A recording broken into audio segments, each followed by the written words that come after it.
Building self-esteem in elderly nursing home patients can benefit all that are involved with the aged person, from the nursing staff to the kitchen staff to even the cleaning staff. Then there are also the elderly family. If the aged person is happy with the nursing home, then the patient will show signs of being satisfied.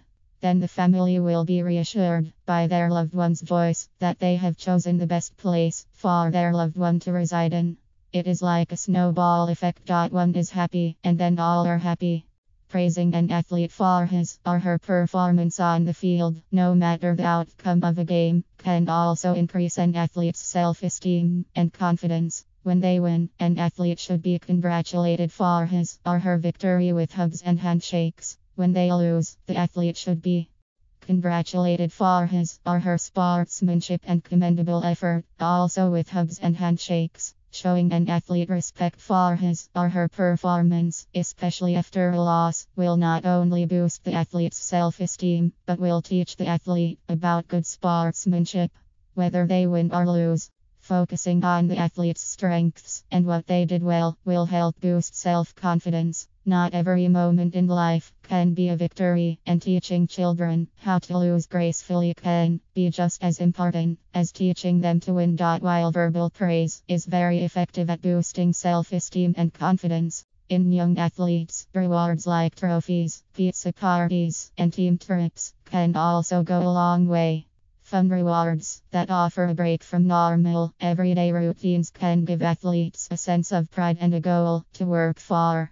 This type of reward-based system teaches young athletes that genuine hard work can result in positive gain. Finally, an athlete should be encouraged to critique himself instead of waiting for a coach or parent to do it.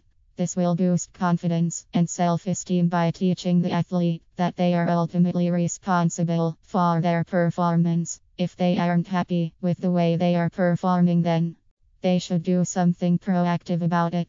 Instead of directly telling the athlete how to improve, ask the athlete if there is anything about their performance that they would like to change, and then invite the athlete to offer suggestions for how those changes can be implemented. In this way, the athlete is taught that he or she is strong enough and smart enough to recognize his or her own faults and improve as necessary. Confidence and self-esteem in young athletes can sometimes be a challenge to build and is often too easy to destroy. Those who interact with children on a regular basis must remember that a few words can go a long way in the mind of a child or teen. When discussing performance or ability with a young athlete, words should be chosen carefully, and improved performance should always be acknowledged, even if by only a few kind words. 5 easy steps to build self-esteem. Ask the elderly to help make decisions about their day-to-day living as much as possible. So instead of making choices for them, ask how the aged, how they would like to be assisted. Give them a small tasks that they are able to complete. Even something as basic as folding the face washers or the towels make the elder feel important. Ask the aged person what they used to like doing. Did they like gardening, or painting, or maybe sewing? Set up activities that the person is able to take part in and enjoy. You will soon see their self-esteem boosted. Show the person you care about their thoughts, opinions, and their history. Get involved in their earlier life and share their memories. If they have photos of their life, then ask if you can sit and look through the photos together. Use the elderly person name every time you speak with them in a conversation. Try to remember that person name so that they can feel important and loved. Building self-esteem in elderly nursing home patients takes time and teamwork.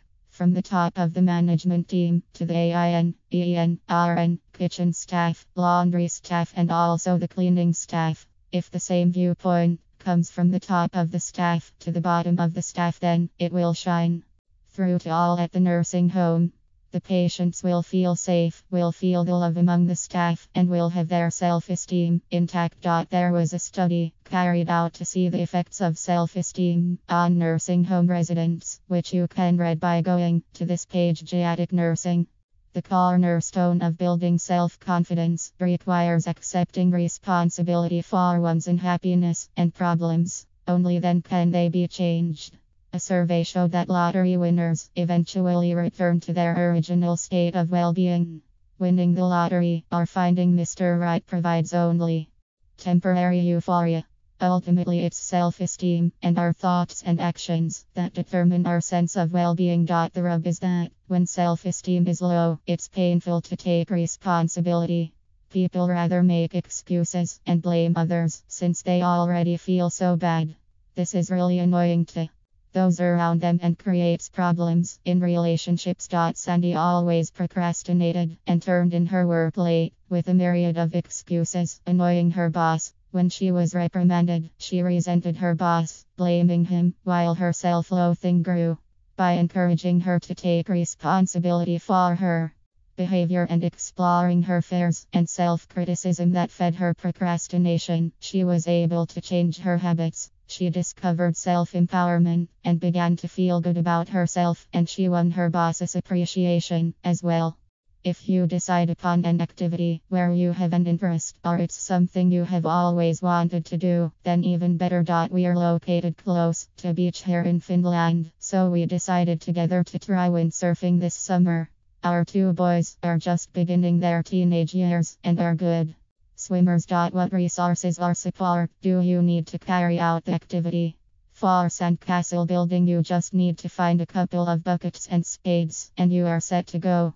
For vegetable plot creation, there will be more materials to obtain: timber, soil, young plants, protective netting, etc. For windsurfing, I needed to check the local beaches and find a windsurfing school who could provide lessons and rent equipment.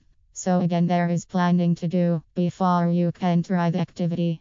Again, you can do some internet research together. You will be surprised at how fast they can obtain the required information. Again, this is another activity promoting responsibility and greatly assists in building self-esteem in children. Let the action begin. Remember, this is not a competition. The aim of the activity is to promote building self-esteem in children. You want them to enjoy the activity. The more they enjoy the activity, the more they will practice. The more they practice, the more they will shine. Once they excel, then they really start to build high self-esteem. You want to encourage them along the way. It is their effort to master the activity which must be praised, not the level they achieve. This is a hugely important point. It is the effort that is praised. This will program them that it is the effort that people feel more effective when they take action, and action-oriented people tend to have higher self-esteem. They take action despite how they feel. They don't wait passively for things to change or expect others to change their lives. Although self-awareness of thoughts and feelings is important, if it preempts action, it can undermine self-efficacy and ultimately self-esteem. Keep in mind that action requires attention directed towards solving a problem and includes journaling, expressing feelings, making a list, obtaining information, writing a letter, thinking through a problem, making a statement or decision, or even changing your attitude. Think about an area in your life where your self-esteem is low. How could you take more self-responsibility? What specific small step would generate a greater sense of self-efficacy and make you feel better about yourself?